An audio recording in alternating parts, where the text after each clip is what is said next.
ఆత్మస్థితిలో ఉన్నా కూడా మనసు పనిచేస్తుంది. అయితే ఆత్మస్థితిలో ఉన్నప్పుడు మనసులో ఉండేటువంటి వికారాలకు సంబంధం లేకుండా ఉంటాడు. అంటే మనసుకు స్థితికి సంబంధం లేదు. స్థితి వేరుగా ఉంది, మనసు వేరుగా ఉంది. అందువల్ల స్థితి నీకు సాధ్యమైనప్పుడు మనసులో ఉండేటువంటి అటాచ్మెంట్స్ నీకు ఉండవంతే. అంటే ఏదైనా విషయవాసనలు కానీ, సంస్కారాలు కానీ, కోరికలు కానీ పుట్టినప్పుడు మామూలుగా నువ్వు స్థితిలో లేకుండా పోతే వాటి యొక్క ప్రభావం నీలో ఎక్కువగా పనిచేస్తుంది. దాని వెంట పడడము, తిరిగి ధ్యానం చేత కాకపోవడము, ఏ పని కూడాను నువ్వు సవ్యంగా ఆలోచించడం కానీ చేయడం కానీ సాధ్యం కాకపోవడము, ఇవన్నీ కూడాను ప్రతి పనిలో ప్రతి విషయంలోనూ అవకతవకలుగా జరిగిపోతూ ఉంటాయన్నమాట. ఇప్పుడు ఆత్మస్థితిలో లేకపోతే, ఆత్మస్థితి నీకు అనుభవం వచ్చినప్పుడు నీ మనస్సుకు నువ్వు వేరైపోతావు. మనసు ఉంటుంది. ఎందుకు ఉంటుందంటే మనసు అనేటువంటిది శరీరాన్ని నడిపించేటువంటిది. శరీరాన్ని నడిపిస్తోంది కాబట్టి మనసు లేకపోతే మన వ్యవహారాలు చేసేకి ఇబ్బందికరం అవుతుంది. అందువలన మనసు ఉంటుంది, కానీ దాని లక్షణాలు లేకుండా పోతాయి. అందువల్ల ఆత్మస్థితి పొందిన తర్వాత సంబంధం లేని స్థితిలో ఉంటాడు కాబట్టి అలాగే ఉంటే పర్వాలే. తిరిగి మనస్సులో విపరీతమైనటువంటి అహంకారాన్ని పెంచుకోవడమా, శరీర భావన పెరిగిపోవడమా జరిగినట్లయితే ఇప్పుడు మామూలు వ్యక్తికి ఈ శరీర భావన వల్ల మనసు ఏ రకంగా ఇప్పుడైతే కప్పేసిందో, ఆత్మస్థితి కలిగినా కూడాను ఆత్మస్థితిని కోల్పోయే అవకాశం కూడా ఉంది. ఎందుకంటే ఆత్మస్థితి అనేటువంటిది అది నీ నిజస్వరూపమైనా కూడాను నిజస్వరూప అనుభవం నీకు కలుగుతుంది. మనసులో ఉండేటువంటి సంస్కారాలు, విషయవాసనలు, కర్మలు ఇవి మాత్రం ఉంటాయి, అయిపోవు. అందువల్ల సంబంధం ఉండదు. ఆత్మకు మనస్సుకు సంబంధం లేకుండా ఉంటుంది. అంటే దాని యొక్క ప్రభావం అనేటువంటిది, మనసు ప్రభావం అనేటువంటిది తీవ్రంగా ఉండేకి అవకాశం లేదు. కానీ మనసు సంపూర్తిగా లేకుండా పోయిందా అని అంటే, సంపూర్తిగా లేకుండా పోవడం అనేటువంటిది అది బయట ఉండేటువంటి ప్రపంచంలో ఉండబడినటువంటి జడ వస్తువులకు సంబంధించిన విషయం. అది ఇక్కడ శ్వాస ఆడుతోంది అంటే మనసు ఉండే తీరాలి. మనసు ఉంటేనే శ్వాస ఆడుతుంది, శ్వాస ఆడితేనే మనసు పనిచేస్తుంది. కాబట్టి మనసు లేకపోతే శరీరంలో ఉండేటువంటివి వ్యవహారము జరిగేకి వీల్లేదు. అందువల్ల ఆత్మస్థితి ఉన్నా కూడాను నీకుండేటువంటి సమస్యలు, బాధలు అనేటువంటివి నీకు సంబంధం లేకుండా ఉంటాయంతే.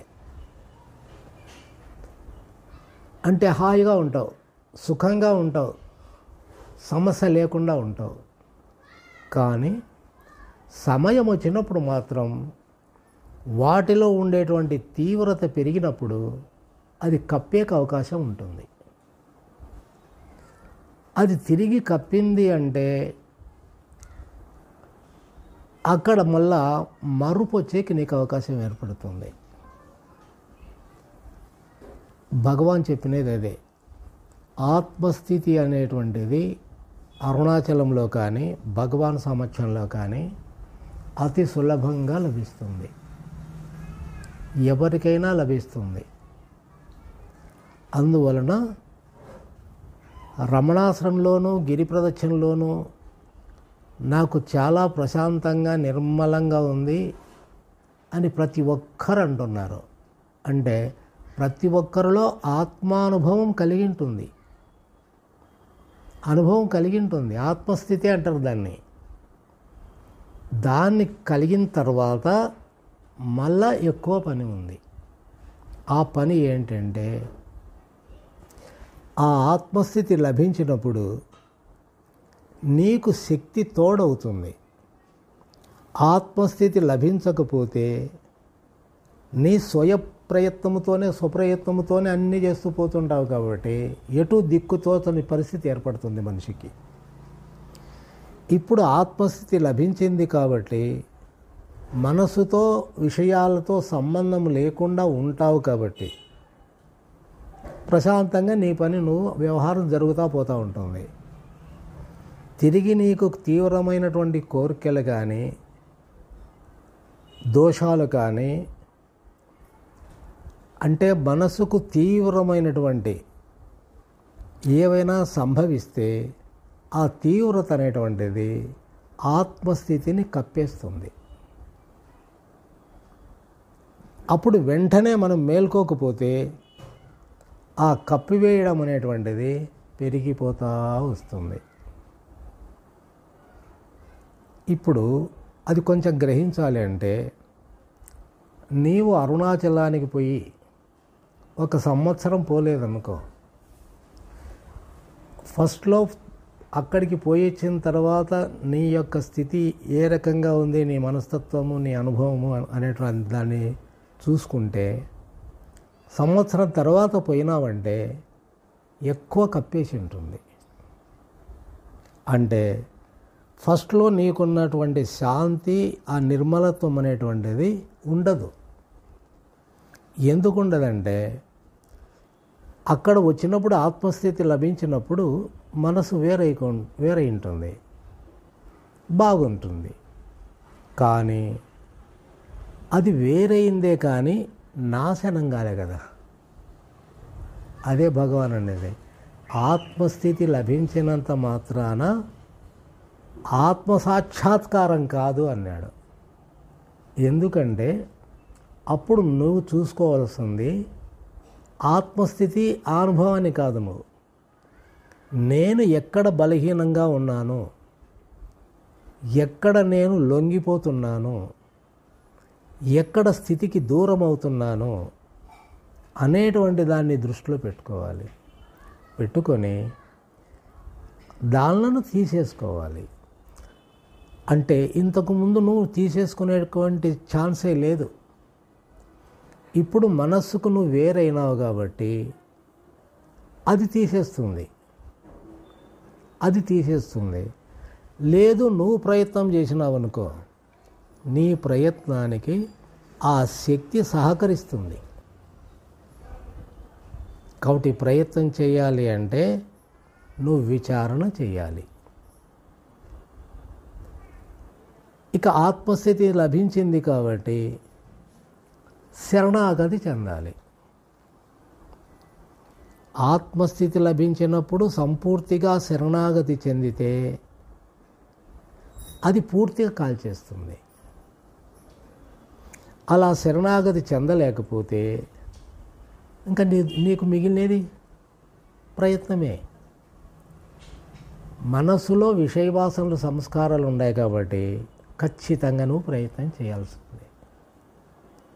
ప్రయత్నం చేసేటప్పుడు భగవాన్ చెప్పినటువంటి పద్ధతి, ఎవరికి ఈ సమస్య, నేను ఎవరిని అనేటువంటి ప్రశ్న నిరంతరం కొనసాగాలి.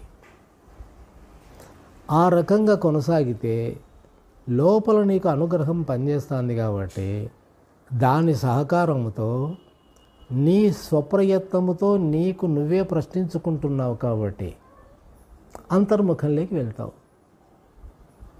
అదే నువ్వు ఆత్మస్థితి లభించిందనుకో, ఇతరులను గురించి, గ్రంథాలను గురించి, ఇతరుల అనుభవాలను గురించి, ఇతరుల చరిత్రను గురించి నువ్వు ఆలోచించినావనుకో, నిన్ను గురించి నువ్వు ఆలోచించినప్పుడే విషయవాసనల సంస్కారాలు నశిస్తాయి. ఈ లోకాన్ని గురించి, వేదాంతాన్ని గురించి, మార్గాలను గురించి, అనుభవాలను గురించి నువ్వు మాట్లాడినట్లయితే విషయవాసనలు ఎట్లా నశిస్తాయి? మనసు ఎట్లా నశిస్తుంది? నశించదు. కాబట్టి ఎవరికి వేదాంతం, ఎవరికి ధ్యానం, ఎవరికి ఈ ఆటంకం?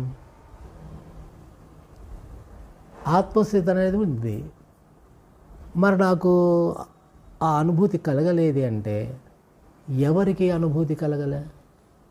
ప్రశ్న వెంటనే పడుతూ ఉండాల. ఏదన్నా రాని నీకు వెంటనే ప్రశ్న పడాల. ప్రశ్న ఎందుకు అంటే ప్రశ్న నిన్ను లోపలికి తీసుకొని పోతుంది. నేను ఎవరిని అన్నప్పుడు నిన్ను నీవు ప్రశ్నించుకుంటున్నావు కాబట్టి నువ్వు లోపలికే వెళ్తావు.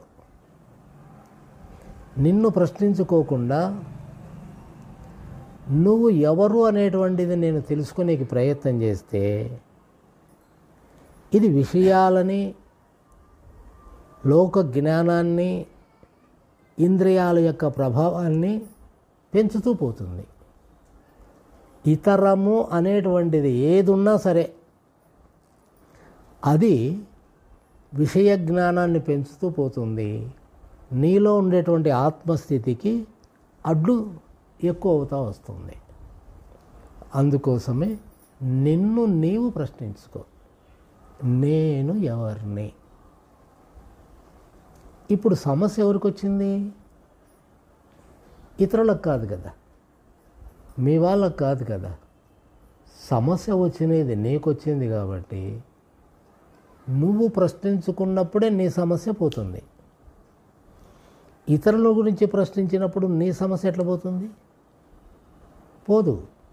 నీ మనసు బయటికి వెళ్ళింది కాబట్టి విషయాన్ని తెలుసుకుంటుంది. ఈ ప్రపంచం యొక్క విషయాల్ని సేకరించేకి తయారైంది. అది అంతే.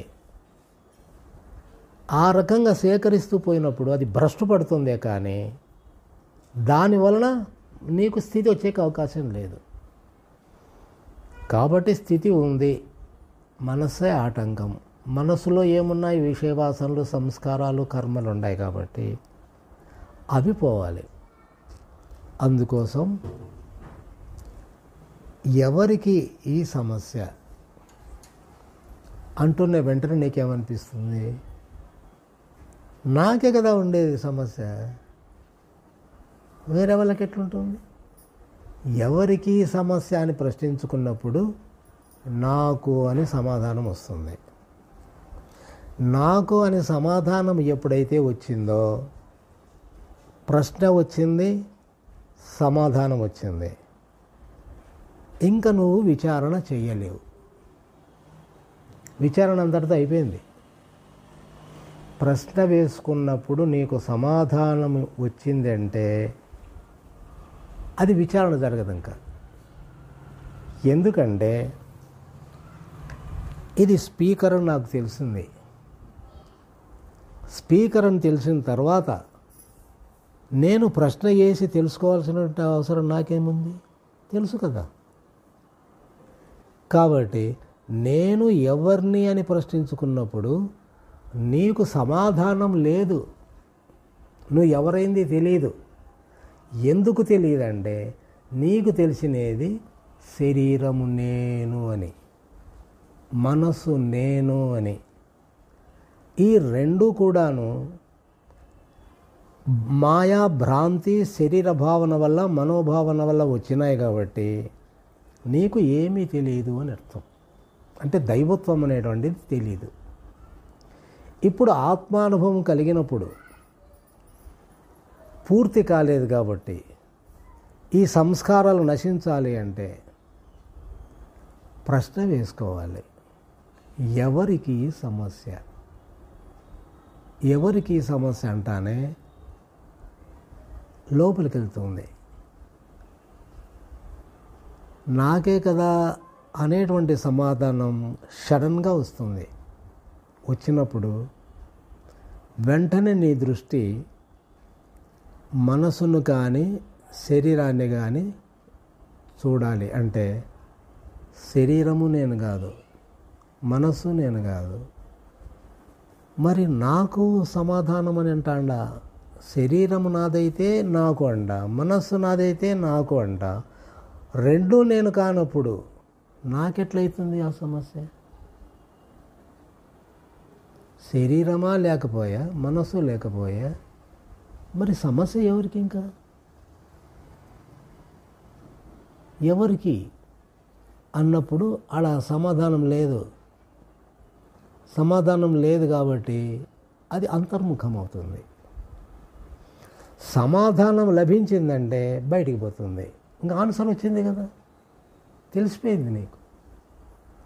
అది నిజం అనుకుంటావు నువ్వు. కాబట్టి విచారణ ఆగిపోతుంది. అది విచారణ కాదు. ఎవరికి అని ప్రశ్నించినప్పుడు సమాధానం లేదు. అప్పుడు శరీరం నువ్వు కాదు, మనసు నువ్వు కాదు. కాబట్టి నేను ఎవరిని? ఏ సమాధానం వచ్చినా అది మనస్సు కన్నా అవుతుంది, శరీర భావనన్నా అవుతుంది. ఆ రెండు లేకపోతే నీకు ఆన్సరే లేదు. అప్పుడు అది నేరుగా అంతర్ముఖంలోకి బయలుదేరుతుంది. అంతర్ముఖంలోకి బయలుదేరినప్పుడు ఏం జరుగుతుంది అంటే, నీవు ఆత్మస్థితి అనుభవంలో ఉంది కాబట్టి అది ఆత్మవైపుకే ప్రయాణం చేస్తుంది. నేను ఎవరిని అన్నప్పుడు అది అంతర్ముఖానికే ప్రయత్నం చేస్తుందే కానీ బయటికి వెళ్ళేకి అవకాశం లేదు. అందువల్ల లోపలికి బయలుదేరుతుంది. లోపలికి ఎక్కడికి పోతుంది అంటే, నేను ఎవరిని అని పరిశోధన చేస్తుంది. లోపల వెతుకుతుంది. ఎక్కడ నేనున్నాను, నేను ఎవరిని, నేను ఎవరిని. శరీరం అంటే భావనలు కాదు. ఇక్కడ నీకు వచ్చేటువంటి ఆలోచనలు ఏ వచ్చినా ఎవరికి సమాధానం? నేనెవరిని అంటే, నేనెవరినంటానే నీ శరీర భావన వస్తుంది. శరీర భావన వస్తానే ఇంకా అన్నీ వస్తాయి. నీ ఇల్లు, నీ బంధువులు, నీ సంసారం, నీ పిల్లలు, నీ కుటుంబం మొత్తం వచ్చి చేరుకుంటుంది. ఇంకా నీకెక్కడుంది? ఇంకా విచారణ ఎక్కడుంది? నువ్వు ఎక్కడికి పోతున్నావు? లోపలికి పోరా నాయన అంటే నువ్వు బయటికి పోతాడు. అందుకోసం నేను ఎవరిని ఇక్కడ శరీర భావన లేదు, మనోభావన లేదు. రెండు నువ్వు కాదు.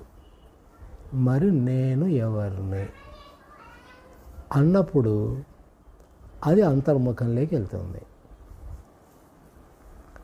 లోపలికి తప్ప బయటికి వెళ్ళడానికి దానికి ఛాన్స్ లేదు.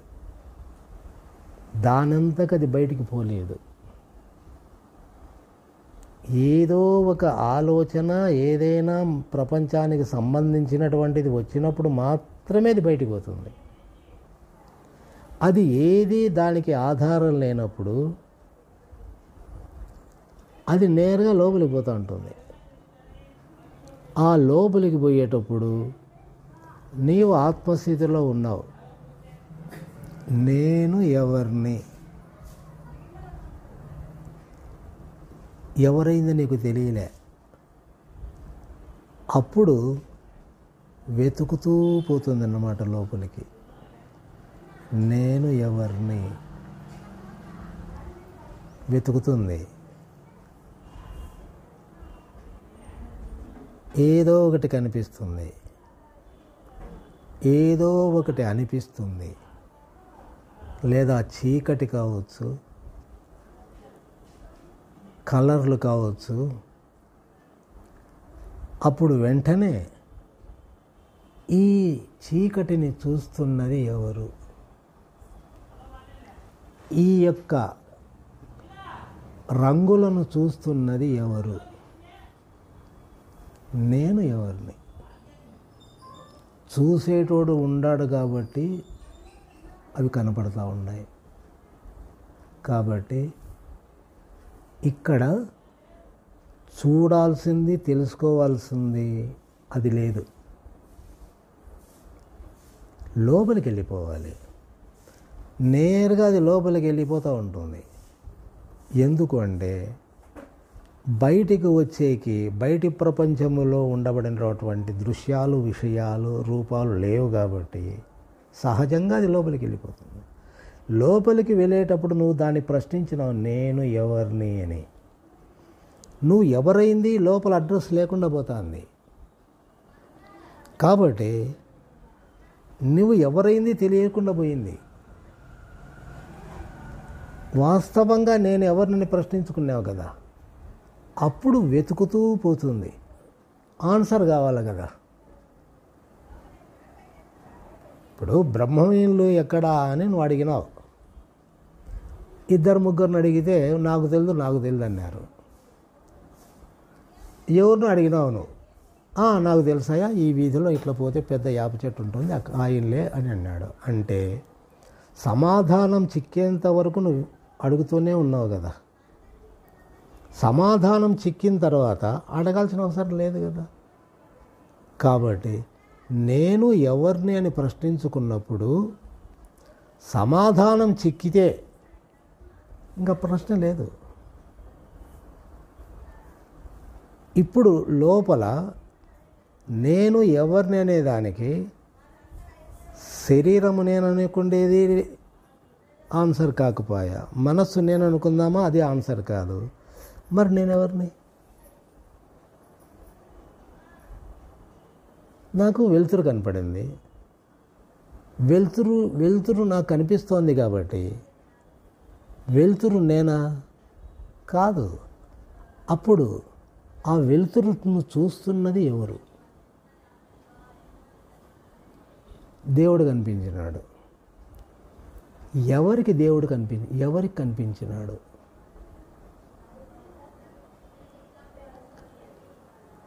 నీవు తేలికైపోయినావు. ఎవరికి తేలిక అనుభవం? శూన్యమైపోయింది. ఇక ఏం లేదు అక్కడ. ఏమీ లేదు అంటున్నది ఎవరు?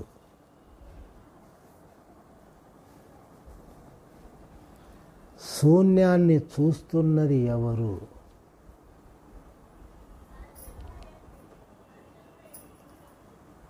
కాబట్టి ఇదే స్థితి అన్నది ఎవరు? ప్రతి దానికి ప్రశ్న ఇంకా సమాధానం లేదు. సమాధానం ఉంటే అటు కట్ అవుతుంది. ఇంకా నువ్వు ఇంకా అంతర్ముఖంలోకి పోవు. సమాధానం లేదు. అందువల్ల ఇప్పుడు భగవాన్ చెప్పినాడు నేనెవరనేటువంటి ప్రశ్న వేసుకోమని. నేను వేసుకుంటానను, నాకు ఏమీ తెలియడం లేదు అనే భావం వస్తుంది. ఎందుకు వస్తుందంటే ఇప్పుడు రమణ మహర్షి చెప్పినాడు, నువ్వు వచ్చి నా దగ్గరికి వచ్చినావు. మీరు చాలా ఏళ్ళ నుంచి రమణ మహర్షి దగ్గరికి పోతున్నారు కదా, నేనెవరు అని విచారించమన్నాడు కదా. కాబట్టి నేనెవరు అనేటువంటిది ఎట్లా విచారించాలా అని నిన్ను అడిగినాడు. నువ్వు చాలా ఏళ్ళ నుంచి పోయేస్తున్నావు కాబట్టి నువ్వేం చెప్పినావు? నీకు ఒకవేళ అనుభవం ఉంటే నేనెవరిని ప్రశ్నించుకో, శరీర భావన లేదు, మనోభావన లేదు అని భగవాన్ చెప్పినాడు. కాబట్టి నీవు ప్రశ్నించుకుంటే సమాధానం లేని స్థితిలోకి వెళ్ళిపోతే నీకు ఆత్మానుభవం కలుగుతుంది, అంతర్ముఖంలోకి వెళ్తావు అనేటువంటిది నువ్వు చెప్తావు. ఆ చెప్పినప్పుడు ఏమవుతుందంటే నేను చెబుతున్నాననేటువంటి భావన నీలో ఉంటుంది. అందువల్ల ఏమవుతుంది, అక్కడ నేను చెబుతున్నాను అని ఎప్పుడైతే అనిపించిందో అక్కడ నీకు శరీర భావన ఉంది, మనోభావన ఉంది. కాబట్టి ఏమవుతుంది, నువ్వు చెప్పినది కరెక్ట్గానే చెప్పినావు, వాళ్ళకు అర్థమైంది, సాధన చేయలేరు. ఎందుకు చేయలేరంటే అక్కడ సమాధానం చిక్కుతుంది. ఇప్పుడు సమాధానం చిక్కిందంటే, ఇప్పుడు నేనెవరు అన్నప్పుడు అంతర్ముఖం లేకపోతే సమాధానం లేదన్నాడు రమణ మహర్షి. ఇప్పుడు నువ్వు చెప్పినావు, 10 ఏళ్ళ నుంచి పోయి వస్తూ ఉన్నావు కాబట్టి నీకు అనుభవం ఉంది, లోపల ఆత్మస్థితి ఉంది. నువ్వు చెప్తున్నప్పుడు ఏమవుతుందంటే, ఇలా చేసుకోమని భగవాన్ చెప్పినాడో నువ్వే చెప్పినావో చెప్పినప్పుడు ఏమవుతుందంటే నీలో శరీర భావన మనోభావన ఉండి చెప్తుంటావు. అందువల్ల విన్న వాళ్ళకి ఏమవుతుందంటే వాళ్ళు కూడాను శరీర భావన మనోభావన కలిగి ఉండారు కాబట్టి దొందే. సన్యాసి కలిస్తే బూడిదే రాలేదు. అందువల్ల ఇక్కడ సమాధానము లేని స్థితిలోకి వెళ్ళిపోవాలి. అప్పుడు నేను ఎవరు అనేటువంటిది సులభంగా సాధ్యమవుతుంది. నీకు ప్రతి ప్రశ్నకు నీకు సమాధానం చెప్తూ ఉంది. ఇంకా వేదాంతులకైతే స్పష్టంగా తెలిసిపోతుంది సమాధానం. ఎందుకంటే దావన వేయడానికి తెలియదు. ఈ వేదాంత ఏమంటాడు, ఆత్మ అంటాడు, పరమాత్మ అంటాడు, అచలం అంటాడు, పరిపూర్ణం అంటాడు, ఏకత్వం అంటాడు, అంతటా అదే అంటాడు. ఇన్ని వాక్యాలు ఈయనకి తెలిసినాయి. దావన పోయేటానికి ఏం తెలుస్తాయి, వానికేం తెలియదు. అంతర్ముఖానికి బయలుదేరి ఉంటాడు, ఇది శూన్య స్థితి, అక్కడ కదలిక లేదు కదా, ఇది అచలము. అచలము కంటే పైన ఉందన్నారు కదా, ఆ పైన ఉండేది ఏంది అని మనసులోకి వచ్చిందనుకో, అచలము ఇది అని నీకు తెలిసినప్పుడు ఇంకా విచారణ ఎందుకు, అయిపోయింది కథ నీది. ఇప్పుడు అంతర్ముఖంలోకి వెళ్ళిపోయినప్పుడు ఏమీ లేని స్థితి నీకు వచ్చింది. అక్కడ ఏం జరగాలి, ఇది అచలము. మా గురువు చెప్పినాడు, నేను అందుకున్నాను, నాకు అర్థమైంది. ఇంకా అక్కడ మనసు లేదు, కదలిక లేదు, కాబట్టి ఇది అచలం కదా అని నీకు అనిపించింది. ఎప్పుడైతే నేనెవరిని ప్రశ్నించుకున్నప్పుడు అచలము అనేటువంటి స్థితి నాకు తెలుసు కదా అన్నప్పుడు ఆడ సమాధానం వచ్చింది, నీకు తెలిసింది. ఇంకా ప్రశ్న ఎక్కడుంది, అది పోయింది, ఇది పోయింది, అది పోయింది, దాని అది పోయి నీ దాని నువ్వు పోతాడు అంటే అక్కడ సమాధానం లేదు. అప్పుడు ఏం చేయాలి, ఈ స్థితి ఎవరికి, అది ఏదన్నా కావచ్చు, అచలమే కావచ్చు, అచలము అంటాం, ఈ స్థితి ఎవరికి. తర్వాత అచలం కూడా పోయింది, ఇంకా అచలం పోతే అంతటా అదే పరిపూర్ణమే. ఈ పరిపూర్ణము ఎవరికి, ఎవరికి ముందు. ఎందుకంటే ఇక్కడ ఎందుకు పొరపాటు పడతాడంటే తనకు తెలిసినటువంటి విషయాలన్నీ గుర్తుకు తెచ్చుకొని వాటికి దీనికి సమానత్వాన్ని కల్పించడానికి ఆలోచన చేస్తాడు. ఈ సారూప్యము, ఈ తేడాలు తెలుసుకుంటున్నది ఎవరు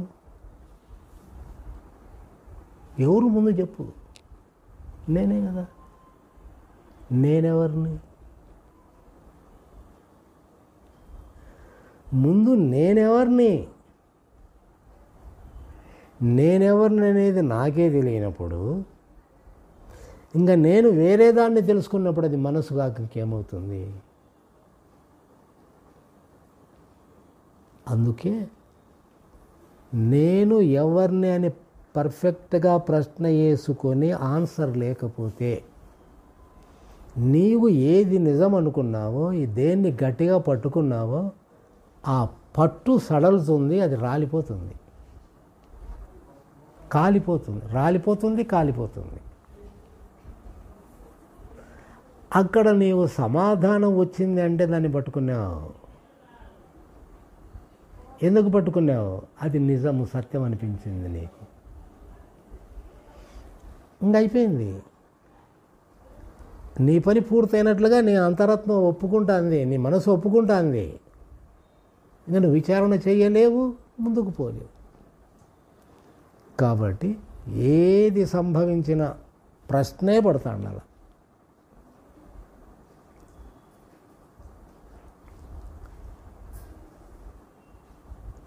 నేను ఎవరిని?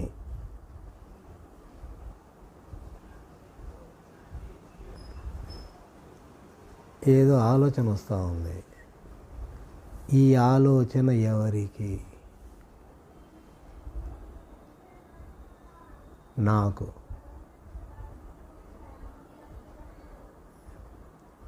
నాకు అంటే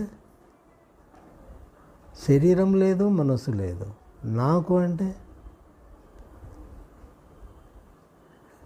నాకు అన్నప్పుడు అది ఆన్సర్ అవుతుంది. కాబట్టి ఈ నాకు అంటున్నది ఎవరు?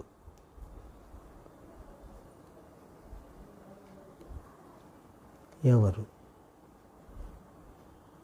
లోపలికి పోతా ఉందా? ఈ లోపలికి పోతున్నది ఎవరు? నేను ఎవరిని? నాకు కలిగేటివి, నాకు తెలుసుకునేటువంటివి నాకు అవి కాదు సమస్య, అది కాదు నాకు కావాల్సింది. నేను ఎవరిని? నాకు ఏమి వచ్చినా ఆ వచ్చేదానిల కోసం కాదు నేను ప్రశ్నించుకుంటా ఉండేది. అసలు వాస్తవంగా నేను ఎవరిని? వెళ్ళిపో.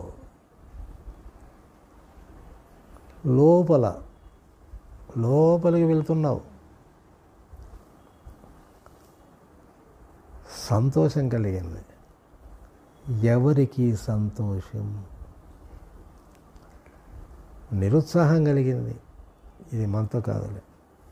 ఈ నిరుత్సాహం ఎవరికి? ప్రశ్నే, అంతే. సంవత్సరాలు పట్టింది. ఈ కాలాన్ని గురించి ఆలోచిస్తున్నది ఎవరు? నేను ఎవరిని? ఇవన్నీ పక్కన వస్తాండాయి.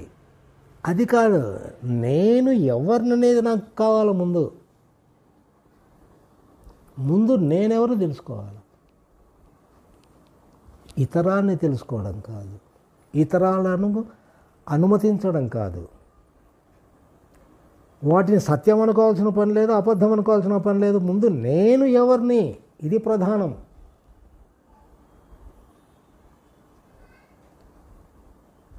గురుదేవా, నీ వలన నా ప్రాణం బతికింది, నా కష్టాలన్నీ తీరిపోయినాయి, నువ్వు వచ్చి అన్నావు. ఎవరిని అంటున్నది?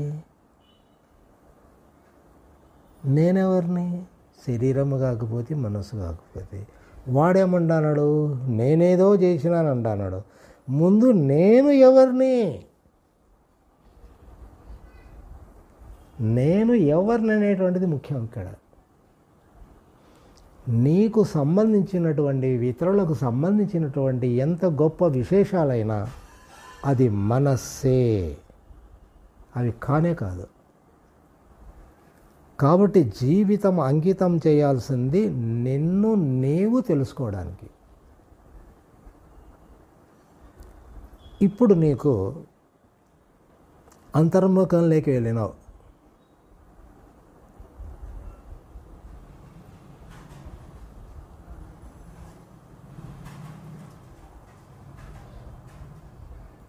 ఆగిపోయింది. ఈ అనుభవం ఎవరికి? ఎందుకు ఆ ప్రశ్న వేసుకోవాలంటే, ఆగిపోయిన కానీ మళ్ళా నేను పైకి లేచినా కదా. ఎవరికి అని ప్రశ్నించుకున్నప్పుడు ఏదైతే మళ్ళా తిరిగి పైకి లేస్తుందో దాన్ని నువ్వు ప్రశ్నిస్తాండవు. నేను ఎవరినని విచారించుకుంటాండవు. నేను ఎవరినని విచారించుకున్నప్పుడు నీ అనుభవాన్ని దాని మీద దృష్టి పోదు, దానికి విలువ లేదు కాబట్టి అది పడిపోతుంది.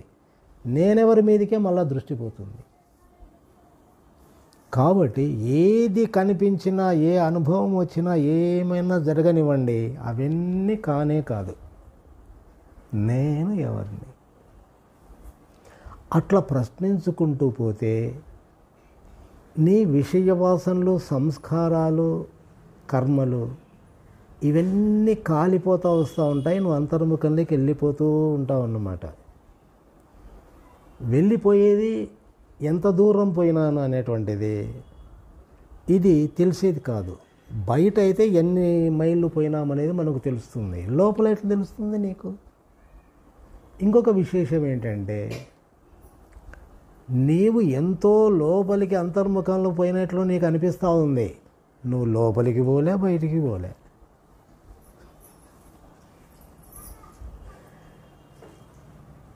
బయటికి పోతాండవా? చెప్పు. ఎక్కడుండేది అక్కడే ఉంది. లోపలికి పోతాండవా? ఎట్లుండేది అట్లే ఉంది. కాబట్టి ఇది భ్రాంతి. కానీ లోపల దైవం ఉండాలన్నావు. ఎందుకంటే శరీరం నేను కాబట్టి. శరీరం నువ్వు అనుకుంటున్నావు కాబట్టి లోపల నీ కుడివైపున దైవశక్తి ఉంది అన్నారు. శరీరం నువ్వు కాకపోతే? శరీరము నేను కాదు అన్నవానికి ఈ వేదాంతమే పనికి రాదు. శరీర భావన ఉన్న వాళ్లకు మాత్రమే ఈ ఆత్మవిచారణ, వేదాంతము సాధనలు. శరీర భావన లేనప్పుడు వానికి ఏం వేదాంతం? దేనికోసం వినాలా వాడు? శరీరమే తాను కానప్పుడు ఇంకా వాని పద్ధతులు, ఏ పద్ధతులున్నా కానీ, చక్రాలు కానీ, మహిమలు కానీ, అనిమాది అష్టసిద్ధులు కానీ, అరే శరీరమే నువ్వు కానప్పుడు ఇంకా దేనికి అవన్నీ లేవు. నువ్వు లేవు కాబట్టి అవి లేవు. శరీర భావన ఉన్నవానికి ఇవన్నీ, అవి పోగొట్టుకోవడానికి. ఆ పోగొట్టుకోవడానికి ఆత్మస్థితి ఉన్నా కూడాను ఆ స్థితిలో ఉన్నప్పుడు మాత్రం నీకు ఏమీ లేవనిపిస్తుంది. అది మాత్రం నిజమే. కానీ శాశ్వతంగా ఆ స్థితిలో లేవు కాబట్టి అక్కడ ఇంకా మిగిలి ఉంది భగవాన్ అనేది.